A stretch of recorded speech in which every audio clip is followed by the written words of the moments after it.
What's up, guys? This is Coach Grant with First Down Training, and today we're going to be breaking down my favorite route to run and why DBs cannot guard this route if you guys do it correctly. So I hope this video helps you guys out. Hope it can teach you a few new things. But also, fellas, if you're a wide receiver or a quarterback and would like to train with us this offseason, we are coming out to 13 more states for 2-day-long QB and wide receiver training camps this year. Next up on our camp tour, we'll be coming out to Phoenix, Arizona, then Charlotte, Dallas, the DMV, St. Louis, Honolulu, Boston, Cleveland, Austin, Seattle, Newark, Denver, and Los Angeles, California. So if you guys want some more information on that, check out that very first link in the description below. We'd absolutely love to have you out to one of our camps. Let's get started with this video. So now, first thing is first, we are going to be going over a 10-yard out versus outside shade press using a throw-by move. So this is one of the best routes to run, I feel, if you know what to do and how to run it. So let's watch this wide receiver. He goes with this kind of wide step release, takes the inside release, and uses this throw-by method to create space. So we pretty much put the DB in a bind here, right? This DB is trying to disguise his leverage pre-snap. He's trying to make it look like he's in head-up coverage. But when this DB, after the snap, he starts to jump to the outside, right? So his sole purpose being outside leverage, as we all should probably know, is to protect the outside. He doesn't want this wide receiver to run a 5-yard out, a 10-yard out, a corner, or even an outside release fade. He wants to prevent all of that and force all of that to the inside. Because in a real game scenario, I know this is one-on-ones, but in a real game scenario, he probably has inside help, right? He's got inside help, which is a safety help. So he is trying the best he can to protect this leverage. That's why this receiver takes an inside release. He knows to be able to give that quarterback room to throw us open, which is the number one most important thing when running routes. You have to run quarterback-friendly routes. That means that you have to not waste time. You got to be able to get off of a jam, and you got to be able to give him space in a throwing window. So he knows the only way we give the quarterback space to throw us open or a throwing window is by taking the inside releaser. Do not force the outside release. Don't try to attack his inside shoulder and hip and then go outside, because all he will do is just get hands and squeeze us all the way to that sideline. And we do not want that. That's either a pick six or the QB is going to move on to a different route and not trust us to get open. So we take the inside release. But when you take the inside release on this 10-yard out, the goal is to get this DB to do what? Flip his hips and make him think fade. Now, I would like this wide receiver to be honestly a little bit tighter to this DB. I feel like that if you go wide like this off of your release and you leave a big gap at the top of the break, it can be very hard to get separation, because with more space, this DB has more time to recover and open up and play that out route that we were trying to run. So I would like him to be a little bit closer, but nonetheless, we still get this DB to open up his hips and think fade. And we do that by selling fade. So how do you sell fade? You sell fade by running hard. You have to make sure, and running hard doesn't mean that you need to be faster than the DB. A lot of people think that the wide receiver position is just all about speed. And yes, being fast helps. I guarantee you anybody that is fast will tell you that that helps, right? But at the end of the day, it's about being a salesman and changing direction. Because when you get to that next level, every single DB is fast too. They were the fastest player on their high school team, just like how you were the fastest player. So you got to bring some other attributes to the table. So you got to make sure that we were running hard. Number two, to sell fade, running in full stride. I can't be having guys take choppy steps right before they make this break. Because if you're trying to get a DB to open up his hips and run, and we're going to be working this slip under or this throw by move, I cannot chop my feet and give him an indicator that I'm making a break. I got to make sure I'm running in full stride, full speed. Everything about this looks like a fade. Now, another mistake guys will make that force this DB to sit down right here and they try to run this route and end up running into the DB is they'll raise their pad level. They'll be running, and then right before the break, they'll either raise their chest up or they'll take their left hip and left shoulder and start to turn early to the out route before they even drop their hips.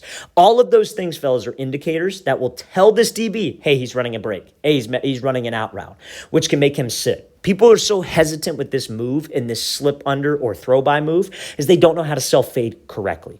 All of those things have to be in place to get this DB to open up. Now, when we're dropping into a route, we have to have that violent change of direction. I got to make sure I'm getting low.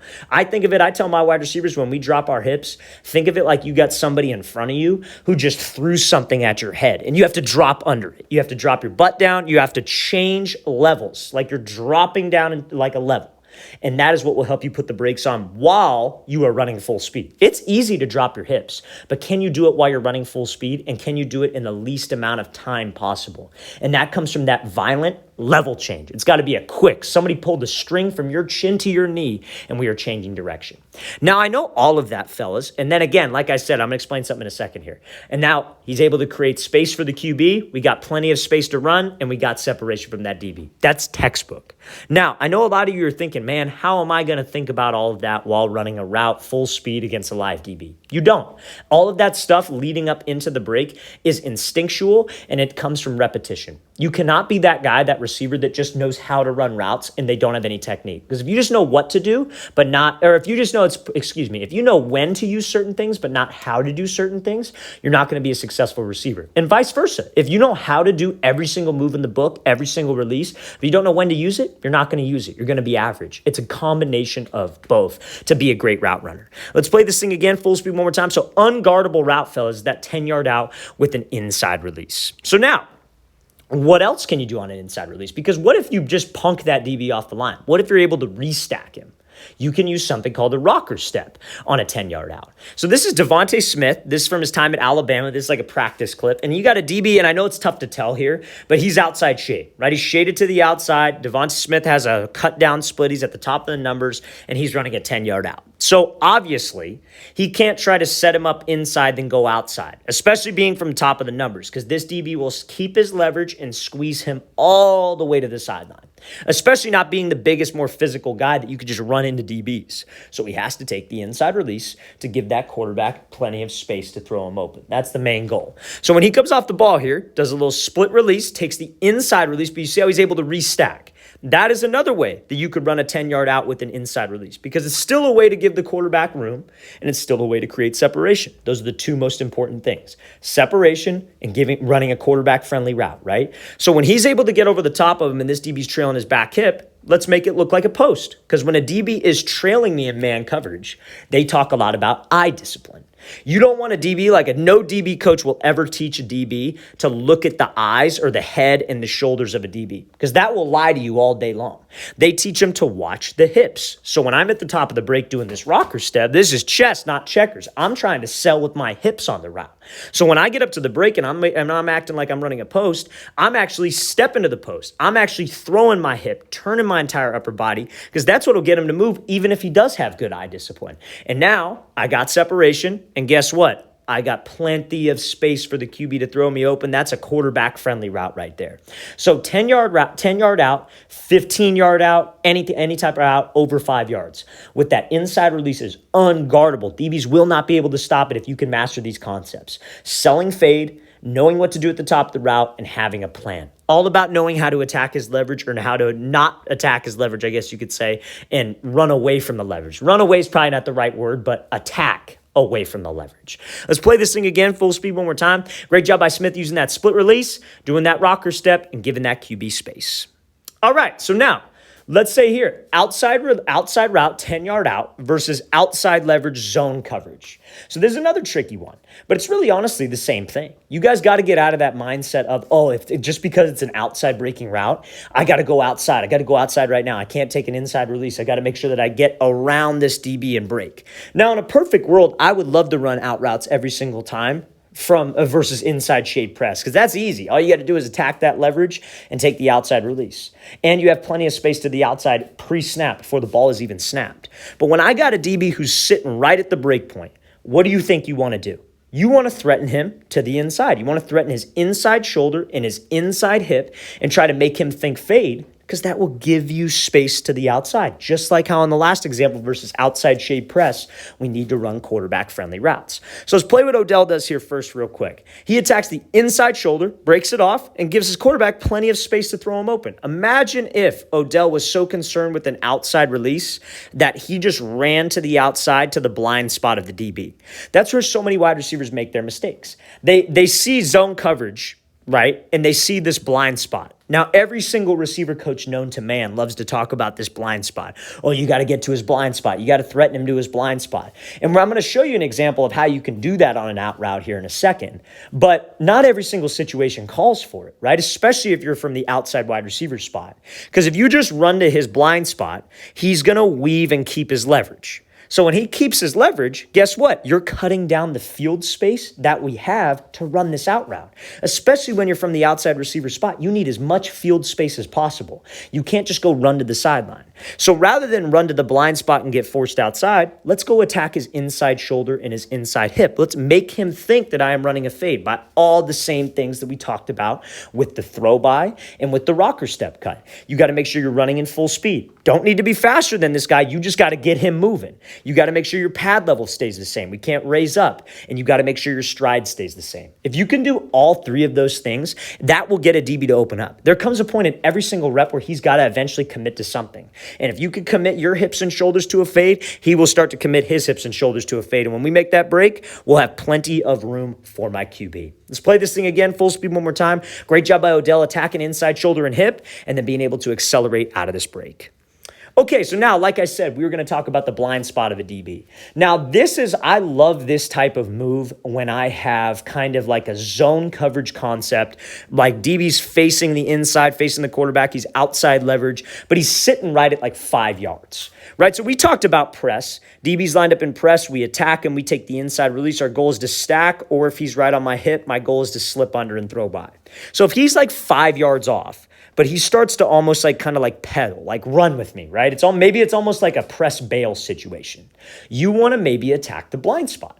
Now, this is a very creative way to run this route, but this is a very efficient way to run this route because honestly, I've never seen this not work if a wide receiver runs it correctly. So let's watch what he does here. Let's watch what Myers does. He comes off, attacks the inside shoulder, gets to the blind spot, and then breaks the route off. So it does the same concept at first of what you would normally do on an out route, but he makes it look more so like a fade. So because we have 5 yard, like he's 5 yards away, he's kind of in this press bail, if you will, I would say, and he's turning and running. How would you run a fade against this coverage? You would attack his inside shoulder and hip, and you would give him something called a vertical set, which is a hard fake to the inside, which is this cut right here from Myers. This hard cut to the inside. Now, we are trying to make it look like a fade. He's going to be running like, let's say this is probably like a 15-yard out, but I know a lot of you don't have a 15-yard out in your playbook.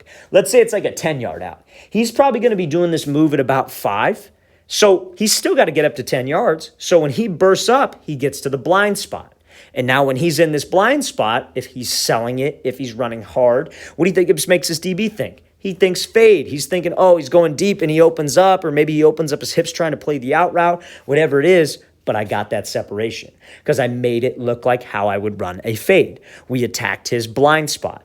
Now, could he have gone here and maybe threatened a little bit more vertical? Absolutely, if the route was deeper. But if you're right at the depth of the route, then sometimes you just got to go. But when we get to that blind spot, and let's say maybe he's in that press bail, we attack him, get to the blind spot. As long as you don't run 45 to the break, as long as you get up vertical and get skinny, that will give you plenty of space and plenty of separation. Like I said, two most important things are what? Separation and running quarterback-friendly routes, and that's exactly what Myers did here. Let's play this again, full speed. This is a phenomenal route. This is a very, very creative way to run this route. Is this the only way to do it? No. We just went over 5 different ways to do it, or 4 different ways. But again, you have to make sure we know the DB's leverage, know why he's playing a certain way, and know what we like and what we are comfortable with to attack that look.